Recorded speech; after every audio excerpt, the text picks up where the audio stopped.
October 1st, 2017, the largest mass shooting in modern U.S. history. There was over 22,000 in attendance, with 58 killed and over 800 injured. This situation in Las Vegas is something that doesn't just impact you for one day. It actually impacts you for the rest of your days. And today we're going to talk to somebody who is there.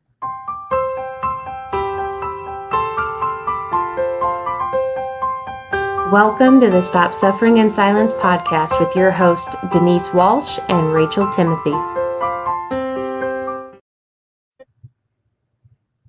Hey, you guys. Welcome back to the Stop Suffering in Silence podcast with Denise Walsh and myself, Rachel Timothy. Today we have a guest with us, Miss Jill Winter, and I first knew her as the Fudge Lady. We were at a booth area where we both were selling some items, and I was there as Stop Sis with some of our books and different things, and Jill was in the booth next to me selling her fudge. And I got to know a bit of her story as we were there and found out that she was a part of a mass shooting and just the impact that it's had on her, but then also the most amazing healing story as well. So, Jill, thank you so much for being here with us. Thank you for having me.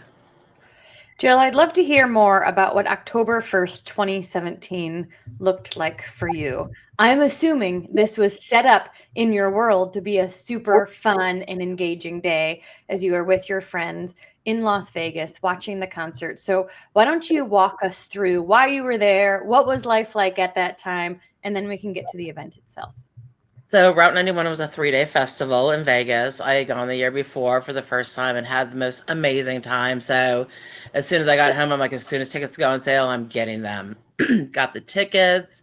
Everybody was looking forward to it. Posted on Facebook when we got the wristbands in the mail. Got there, had the most amazing time. Vegas has amazing restaurants with great food. So it was a combination of both of those for me. The first 2 nights were absolutely incredible. Just everybody was having a great time. It was such an amazing weekend. October 1st was a great time. Jason Aldean was a headliner. So we were having an amazing time up until then. At one point, shortly before he came on stage, Big and Rich came out and saying, "God bless America," and everybody had their phone flashlights on. And you could just see how bonded we all were. Everybody was having such a good time. You can't help but have a good time in Vegas at a concert. Absolutely. How many people were you with? I was there with my boyfriend at the time. So just the one, but the people sitting next to us happened to be from San Diego, where I was living at the time. So we connected immediately and hung out during the festival. Okay. Very cool. And so what time did the shooting start? And tell us a bit about the incident itself. It started at 10:05. Jason Aldean was on stage singing, and we heard a few pops. And it's Jason Aldean. It's Las Vegas. It's an outdoor festival. You kind of think fireworks. It stands to reason that's what was going to happen. And then all of a sudden they didn't stop, and we noticed there was nothing in the sky, and it just kept on going. And then you started hearing people screaming and running and falling. And I realized this is a shooting. Initially I thought it might have been behind me because I was in the VIP area. Our seats were along Las Vegas Boulevard. So I was like, maybe it was a, drug deal gone wrong or something on the Strip. And then when I started seeing all the falling and things like that, and then the lights went off, I knew that it was aimed towards us. And I can imagine that with 22,000 plus people trying to scatter, that in itself is kind of traumatizing. So what did people do? Did you see people fall down and be shot, or did you see people get trampled from the running? How did the crowd handle it once they realized what was happening? It was a combination of everything. And you've got to remember, this is the end of the night of a 3-day festival. It's Vegas. People have been drinking. So some people were stumbling because they were drunk. Some people were stumbling because of the chaos. Some people, were stumbling because they had gotten hit. It was just a combination of everything. Where I was in the VIP, we had seats. So my brain told me that we were safe if I just fell to the ground. And that's myself, my ex, and the couple who was sitting next to us. We all did that. We dropped to the ground. Knowing what I know now about the bullets, we were not safe, but thankfully we made it out, unharmed physically. Okay. And so how long did you stay underground, like waiting for things to calm down? The shooting lasted for 11 minutes, Okay. which seemed like forever. And I remember just kind of curled up in a fetal position and yelling, "Make him stop." And, I didn't know it was a man at the time, but it was just, I kept on yelling, "Make him stop, make him stop." And I was praying that if I was going to get hit, it was going to be a vital organ. So and then we, at one point, one of the security guards came over and told us he thought it was safe to leave. And I'm like, I'm not going anywhere. So we finally, a SWAT officer, fully dressed, came over and told us, which way to go out, keep our heads down along there's a brick wall in that area where the venue was, between the venue and the strip. He's like, make sure you keep your heads down. We think we have everything secured, but just in case. And we were staying at Tropicana, so we ran into Tropicana from that and went to sit at the bar to get a drink. And there was no bar because there were reports of shooting in all the hotels. So we went from the shooting thinking we had made it out okay to the, oh my gosh, there's a shooter in the hotel. Wow. So it was really, it was like a trauma on top of a trauma on top of a trauma. And at that point, you don't know what's true or what's not true. And so basically at that point, it feels like there's a shooter everywhere because you can't go back outside. Right. And you can't stay here. So what do you do? We had one of the hotel security guards came and got us, and he's like, you have to come with me now. And I'm an inquisitive person. I'm like, what are you talking about? He goes, there's a shooter in the hotel. And I was like, excuse me, what? We just went through this. We're going to have to go through it again. He goes, let's go. So they ended up taking us into the basement, which I did not know the hotels had in Vegas. And we were there with about 25 other people. And my group of 4 were the oldest out of everybody who had been at the concert. And I told the guy, I'm like, you're going to need my help if we need to do anything, because you're not going to be able to ring all these people in by yourself. So he kind of gave me the other plans. We ended up moving around a couple of times just because of reports that they were getting. So it was a pretty crazy time, even after we thought that the initial shooting was over. Wow. So yeah, it's one thing to go, but then to go again several different times, like we're not safe here, we're not safe here, we're not safe here. Your body remembers that. Oh, very much so. Very much so. So one quick question for you. What was your profession prior to all of this? Because for you to come into the officer or the security guy and be like, you're going to need me, tells me that not many people would do that. So tell me a little bit about your story. I was in an HR type position at a very large law firm. So, but we only dealt with the attorneys. So I'd done that for the time, about 18 years at the time. Okay. So what part of you is like, I'm not just going to sit and curl in a ball and wait. I'm going to be part of the action takers to not just keep myself safe, but everybody else safe.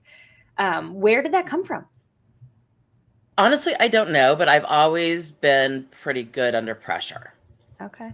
And it was like, I'm going to keep my hind end safe, and that means I'm going to keep everybody else safe too. Yeah. And I wonder if that helped you in any way with your healing journey to a degree, because I've learned being able to take an active approach and keeping yourself safe helps you with the healing journey more so than somebody who is curled up in a ball and relying on you to keep them safe. Yeah. And that's, afterwards, I knew right away that I needed help. That this was something above and beyond what I could handle myself. So, how long were you stuck in the basement before you were able to go to your rooms? I want to finish your whole Okay. whole event. So we were in the basement, in the administrative area, and then we were finally told we could go up to one of the conference rooms. And we were one of the first groups to go into the conference room, and I laid down on the floor, which I would never do. I hate being on the floor. They're dirty, but I was like, I'm tired. I don't know what's going on. I'm laying down. And I opened my eyes a couple minutes later, and the conference room was basically full of people who had been there.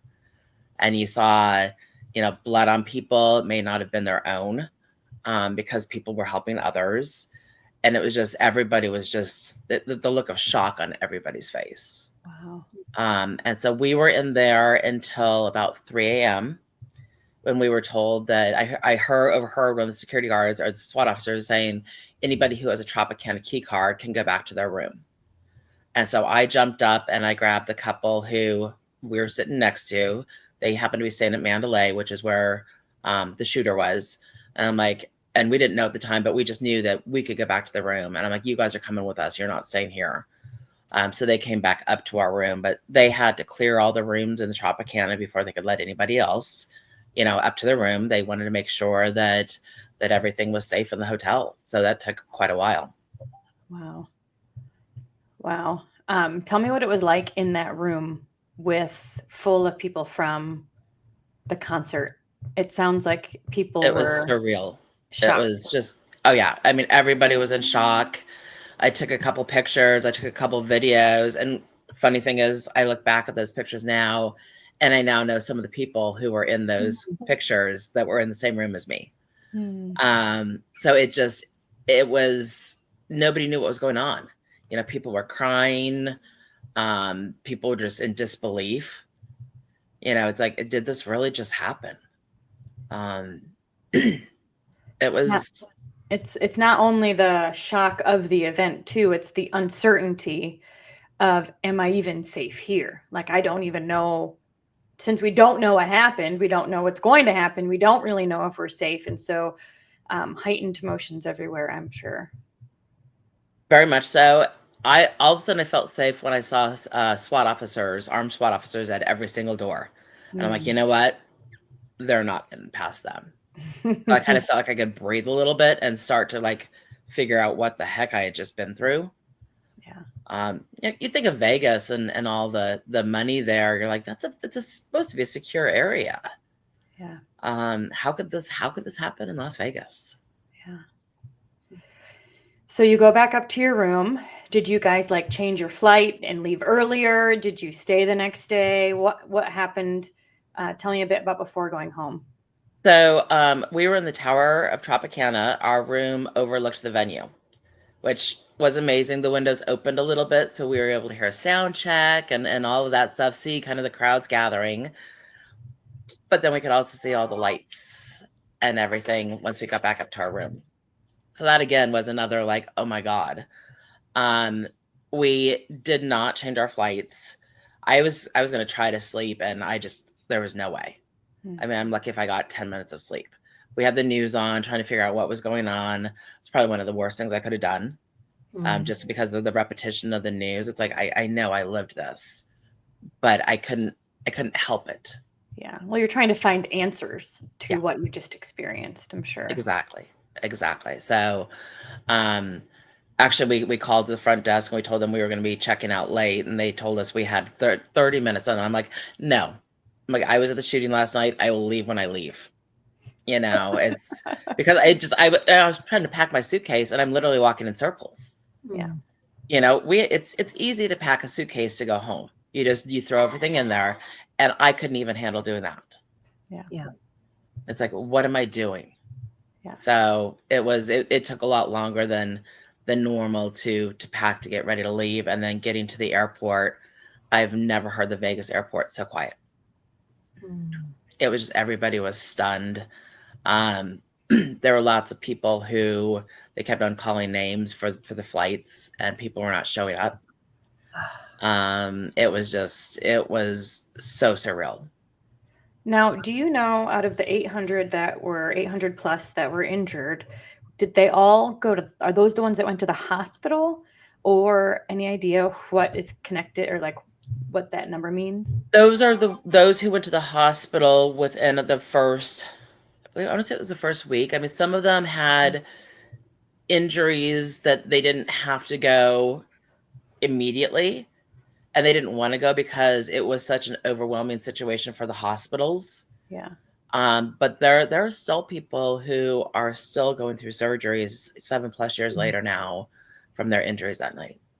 I have a friend who was at this event, and she came to our Destin retreat last year, and her layover was Vegas. And I didn't know until she got there just how the whole trip was an activating event for her. And she had to use her skills and, calm herself down, because she was, in freak out mode, even just getting there. But she was injured because of being trampled and pushed into a wall. And so her shoulder now has issues. And she's certainly had to go through, she's gone to therapy and done EMDR and things after this event because it was so traumatizing to her. It's EMDR saved me. Okay. I don't think I'd be where I am today if it wasn't for EMDR. So you get home. You said you immediately went, like you immediately knew that you needed help. Tell me a bit about how and why you knew that. I just knew that what we went through was not normal. And because, none of my friends or family had ever experienced it or knew anybody who had experienced it. So it's like, I need support that nobody around me can give me. We've all been through traumas in our life, but going through something like that has a lasting impact, it forever changed me. My perspective, it's like, my book of life ended at 10:05 on October 1st, and my, second book started right after that. Mm-hmm. My life before 10:05 is nowhere near my life now. So what were the symptoms you were experiencing? Were you having loss of sleep, heightened anxiety, unable to focus? Tell me more about like what was going All the on. above. Nightmares, I didn't even want to go to sleep because the nightmares were so bad. Mm-hmm. And then that caused other issues. I couldn't focus, I couldn't think, and especially the first 6 or 8 weeks after, it was just my body was in shock. I probably should not have even been driving. I remember I was going to the gym one morning, probably 3 weeks after, and I'm going straight, and the green arrow for left turns came on, and I'm like, oh, that's my light, and I'm starting to go. Thankfully, I didn't get hit, but it's like my brain was not processing anything. Yeah. But I called our company had an employee assistance program, so I called them that Tuesday. I got him Monday. Called them Tuesday. They set me up with somebody, and then I happened to have an appointment with my regular doctor on Wednesday. And I've been going to her for many years. Thankfully, they had a trauma therapist on staff there, so she brought the trauma therapist in to talk to me, and she's the one who told me about EMDR. And their EMDR clinicians had a significant wait to get in. And I'm like, I can't wait that long. So she showed me how to find an EMDR therapist, and I found one in San Diego who is amazing. So it's so incredibly hard. It's exhausting, but it's worth it. So I want to talk through some of the PTSD symptoms and then also talk through EMDR, which, do you know exactly what it stands for? Eye movement desensitization and reprocessing. Okay. Yeah. So we'll talk through, for those that don't know what it is, we'll explain how it all works. But PTSD, I think sometimes people think that, it's veterans, or it's, chronic physical abuse, or, there's a lot of different kind of pre-notions as to what PTSD, where it can come from. And one might not expect to experience such strong emotions after one night, but absolutely, because your body is in fight or flight mode, so like for hours, and you are unsafe. People are getting hurt. There's all of this chaos going on. It absolutely impacts your nervous system. How did you feel like what? Tell us a bit about. I mean, you talked about not being able to sleep, not being able to, or having nightmares. Did you feel safe at work? Did you feel safe at home? What were the other symptoms that you were experiencing? So I could not actually go back into the office. I was working in downtown San Diego in a high rise. And when I looked out that morning, the Monday morning from the hotel room, I could see the window that the perpetrator had shot out and the curtains flying from it. Oh, wow. And so for a couple of years, whenever I saw a high rise, that's all I could see. So thankfully, I was in a position where I could work from home. But I was struggled even to put in the full time. So I did end up working only part time, which was another challenge and stressor. And then I ended up leaving the firm just because I couldn't handle that pace and those hours anymore.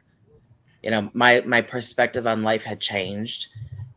I was in a position that it was a pretty thankless position. It wasn't rewarding. And I'm like, I need to do something with my life that is rewarding. Life's short, and we don't know how short it's going to be. Mm-hmm. I want to make the most of it. And, part of my thought is I want to make the most of it for the 58 who are no longer with us. Did you experience any survivor's guilt? I don't think I experienced the guilt. And actually, we call ourselves routers instead of survivors or victims. But there's a router who coined survivor sorrow. There is nothing that we could have done to change what happened. So there's nothing that we should feel guilty about. I mean, guilt can be that can be debilitating for some. And it can definitely slow the healing, but it's the sorrow that we have. But I kind of jumped in right away, and I was unofficially doing peer support. I was posting positive memes, and if somebody was saying they were struggling, I'd reach out to them and talk with them, and that was healing for me too. Did you guys have a group that you were already in for the concert? No, there were groups that were formed afterwards. Okay. There were lots of Facebook groups that were formed afterwards. And then some of the groups in Southern California, there were so many people there from Southern California. So we started doing get-togethers, Oh. just to raise money for people who were injured and to support each other. So being around somebody who had experienced something similar was incredibly helpful. It's my friends and family can't say, oh, what you're experiencing is normal, but people who have been through a mass violence incident can. Mm-hmm. Did Because you you ever feel like know you're. who the 58 were? Did they ever have a memorial or anything like that? Yeah, they all did separate funerals for them, but there's quite a bit that we do to honor them each year on October 1st. In Vegas, there's a sunrise service, and it is streamed so everybody can watch it online. There's the healing garden that was created right afterwards in Vegas. There's a tree for each of the 58. I've gotten to know some of the family members of our 58. So it's almost like you're getting to know them through their families. Mm-hmm. Mm-hmm. I know one thing that Jill and I really connected with a lot was just kind of the severity of the situation that we've been through, and then the lack of people's knowledge of how to respond to somebody who's been through something horrific. So if you could you share a little bit of those experiences of some of the off the wall comments made to you during your healing journey? Yeah, I had a really good friend of mine. It was probably 5 weeks later. We met for dinner, and she sat down and she mentioned that her boyfriend couldn't understand why I was taking it so hard, and frankly, neither could she. Those were her words, and I'm like, I cannot believe you just said that. This isn't like a car accident.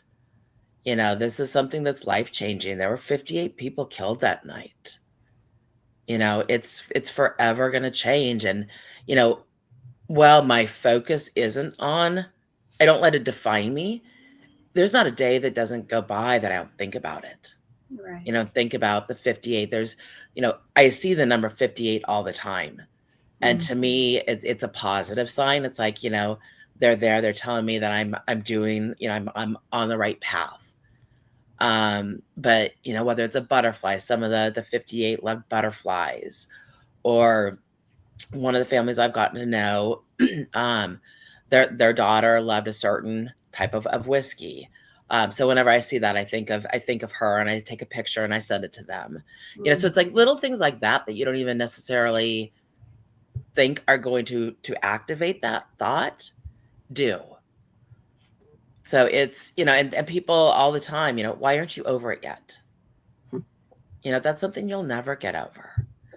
Some people just point blank, did you see anybody get shot? It's like, really, is that necessary?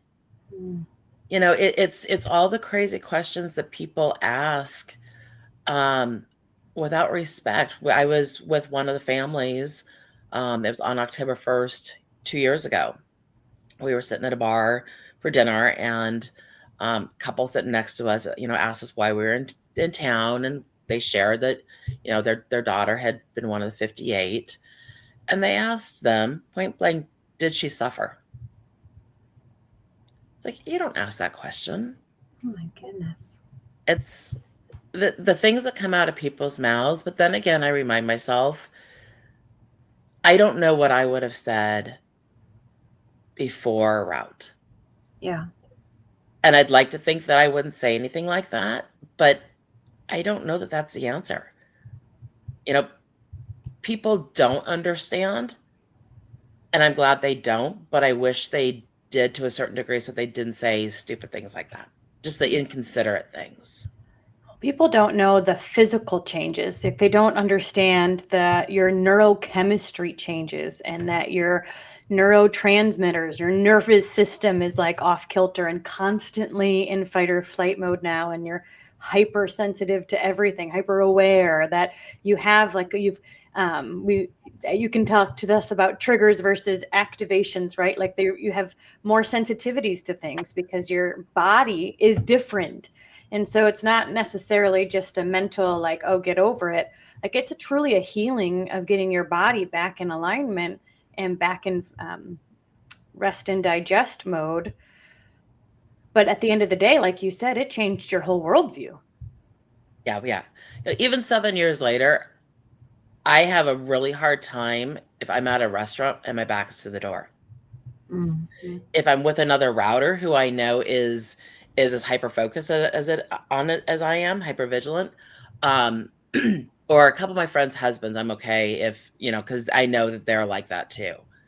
But most of my friends know that I need to sit facing the door. And when I walk in, I know what I can hide behind. I know where my exits are. Yeah. And that's 7 years later, and that's with a lot of therapy. And that's exhausting. It is. I mean, it takes from the moment. Yeah. And that's another piece that this shooter stole from you. So tell us about the EMDR and the healing journey, because I'm sure it's still journeying. Oh yeah, no, it's and so it's we'd love to probably hear like some moments and some things that were really helpful for you. It's probably going to be a lifelong journey. EMDR was definitely helpful. It helped me process some of the things that happened. I know there were times I was processing things that I would actually smell and taste gunfire.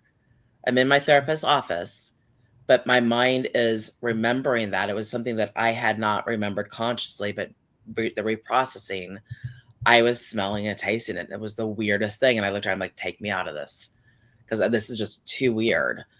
So we went on to something else, and she took me to my calm space, safe space. So I was good, but it was just such a weird experience.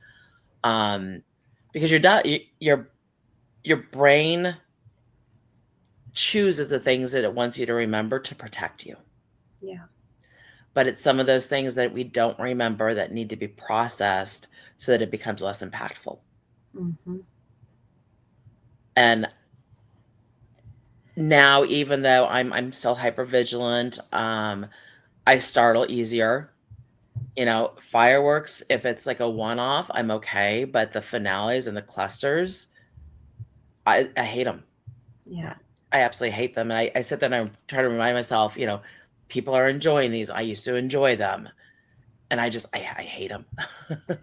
So with EMDR, it's eye movement desensitization and reprocessing. Yes. And basically, you can explain it how you understand it as well. But basically, it's having you retrieve some of those memories that you don't remember so that you can process it.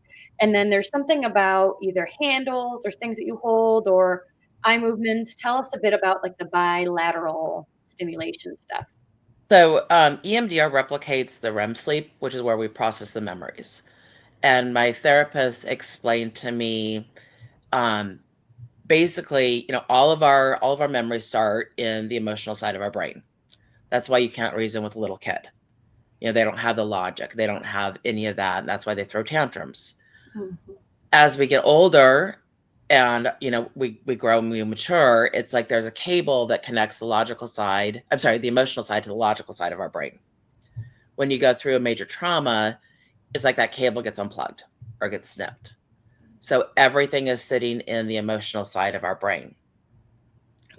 EMDR works to reattach that cable so you can process those memories and make it be less impactful. And it's my therapist, she had it almost looked like the car key fobs. So it was one in each hand, and it would buzz and flash on one hand and then buzz and flash on the other hand. So you literally go back and forth with your eyes between the two fobs. And you don't even have to say anything. She had told me she had a Navy SEAL who obviously cannot share what's going on, and she was able to help him reprocess the memories just because of EMDR, because it's his brain doing it. Wow. So it's very different from talk therapy. Yeah.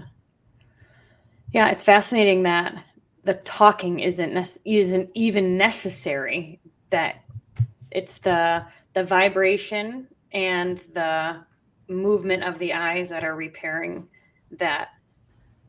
And Right. oftentimes she'd be like, "So where are you feeling it? Not what am I processing? It's where are you feeling it? How do Okay. you feel?" It's like, so I tell her I'm feeling it in my chest. My chest and my shoulders seem to be the area that I would feel it the most during EMDR. So she's like, "Okay, focus on that and keep on going." So it's when the therapist at my doctor's office first told me about it, I'm like, this is kind of weird. And I went and I'm like, oh my gosh, everybody should have to go through EMDR. There's actually a book written by the therapist who discovered EMDR. It's called Getting Past Your Past. Mhm. And I was reading that and I'm like, literally every single one of us should go through EMDR because there's things in all of our past. Even if we have the quote unquote perfect life, there's things in all of our past that we could process and we'd become a better person. Yeah, absolutely. Healthier, for sure. Definitely. Yeah. Definitely. And so you said that 7 years you have a completely different life. What does your life look like now, and what makes it so different? I moved to Tennessee 4 years ago, and during COVID, I'm like, if I'm going to do it, I'm going to do it now. I am no longer working for the law firm. I stopped that, even though I was making really good money. I am now the co-founder and co-director of the Heart Peer Support Program through the Resiliency and Justice Center that was formed after Route 91. We support people impacted by mass violence. As of a year ago, it's any mass violence incident. Prior to that, it was just Route 91. And a little over 2 years ago, I started my fudge business. So it's I'm doing my own thing. It's much more rewarding. And it's healing. Helping people, helping support people is healing. Mhm. Yeah. And her fudge is really good. Thank you. I recommend the snickerdoodle. what else did you find on your healing journey? You said helping others. It sounds like you are an action taker, right? So you dove into the groups.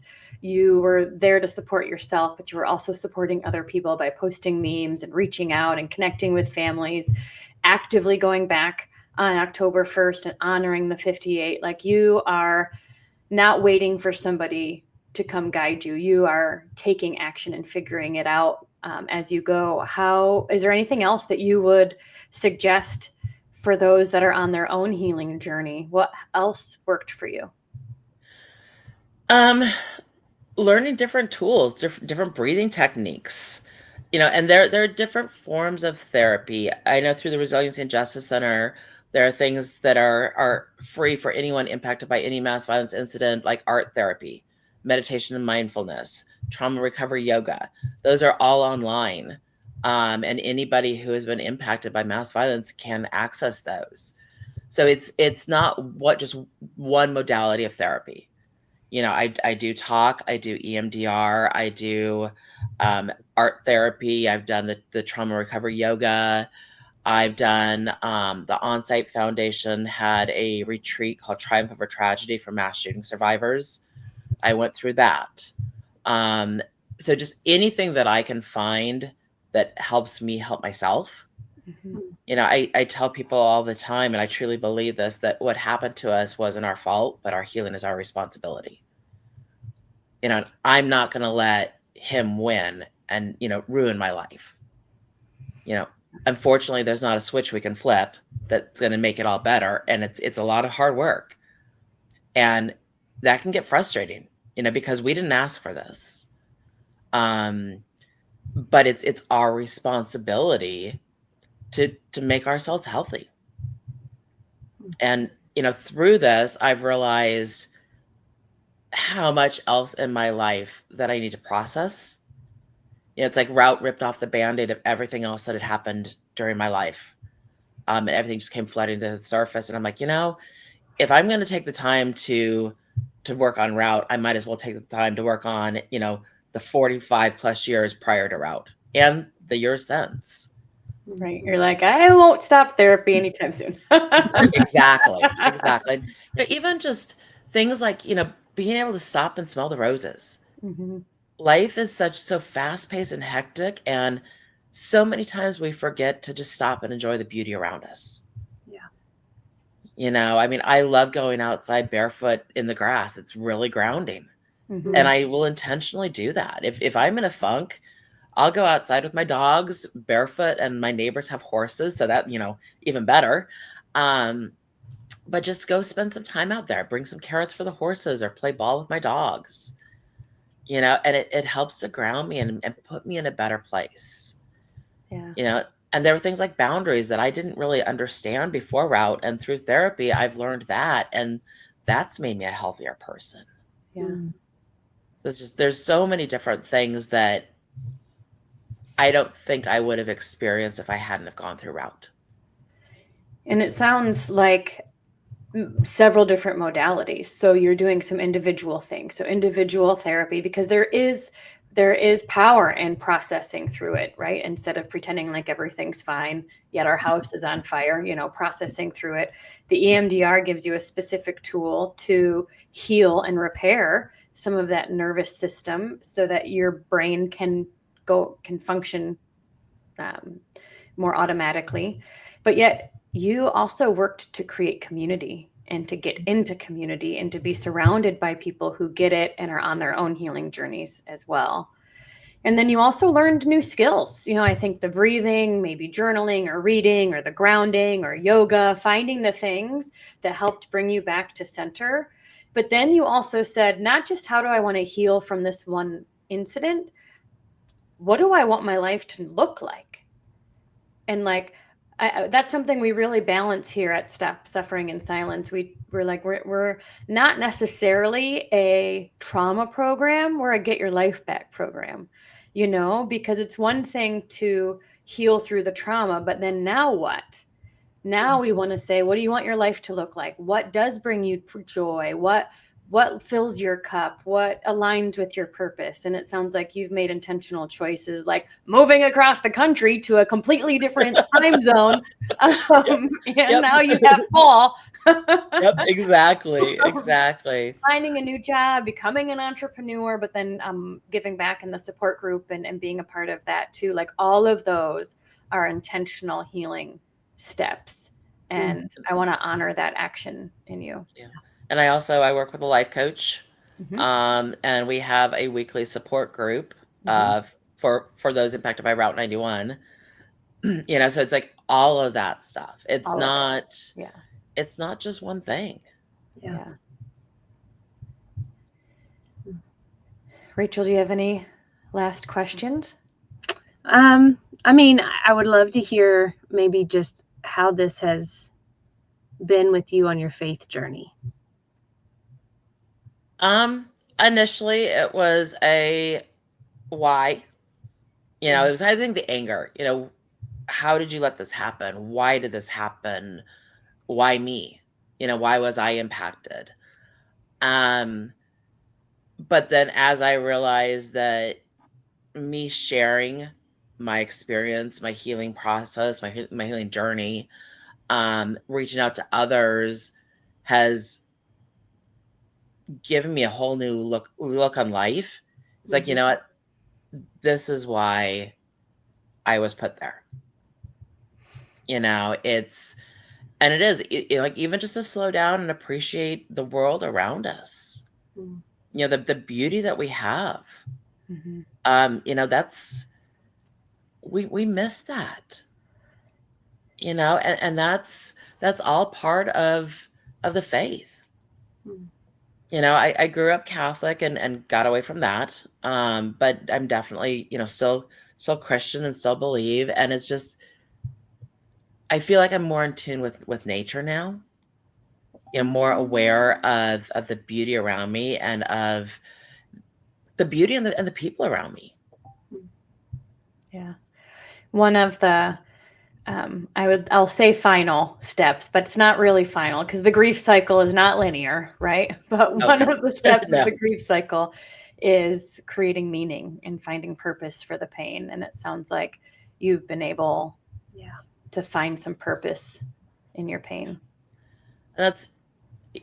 Definitely for that. And it's going to sound really weird, but so much good has come from it, even in friendships, things like that. I just had a router here for a week, somebody who I didn't know until afterwards.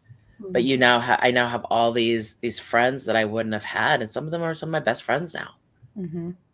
And being close with the families and being able to share things with them. It's if I could erase what happened, I would. Yeah. But because I can't, I choose to look at all the good that has come from it. Amen. So I've got two last questions for you. The first one is, what would you say to somebody who's in the midst of their healing journey? You're not alone. And I think that's the biggest thing to remember because, especially with like what Rachel and I have been through, you feel so alone because most of the people we know haven't experienced it, don't know people who've experienced it. But there are people out there who have experienced it and who want to be there to hold your hand as you walk through the journey. And then how can they get in touch with you and your ministry and what you guys are doing for mass violence incidences? So we have a Facebook page. It's First Tuesdays with Heart. Heart is the peer support program, Healing, Empowering, and Rebuilding Together. First Tuesdays is an monthly educational program that we started about a year ago. And we bring in once a month, we bring in somebody to talk about something that we may experience in our healing process. And the Resiliency and Justice Center in Las Vegas has a lot of, like I said, a lot of the programs that people impacted by mass violence can access. And I can also be reached through email at heartpeer91@gmail.com. Awesome. we will put all those links in the description box below as well. But Jill, thank you so much for sharing your story. You offer a lot of hope, because even in the midst of kind of the bomb that blew up in your house, in your body, in your world at that time, you have actively and I'll say successfully, because I don't know what other word to use, but done it well, put the pieces back together. And it's because of you on your own healing journey, you're also able to offer that support to those behind you. So That's very healing too. yeah. That's very healing. Yeah. Well, thank you guys so much for listening today. Be sure to like and subscribe. Leave a comment for Jill in the comments. Let her know that you've listened and an aha moment you had along the way. We want to honor her and validate her, show her some love today. I know it can be vulnerable sharing your story. So thank you guys so much for hanging out with us today. Be sure to like and subscribe, share with anybody that you know, and we'd love to see you same time, same place next week. Bye, guys. Thank you so much for listening to this powerful episode of Stop Suffering in Silence. If you are interested in booking Rachel to speak at your event, workshop, school, church, or organization, then please email racheltimothy.stopsis@gmail.com. If you are interested in donating to the Stop Sis ministry, then please check out the link in the description box or show notes below. Or you can email stopsis@protonmail.com. And finally, if you are currently suffering in silence or you know somebody who is, then check out our website, stopsuffering.org, to learn more about our online programs and resources. We will always recommend that you also reach out to your local resources and find a counselor that you can trust, because nobody is meant to suffer alone. Have an amazing week, and thank you for being here.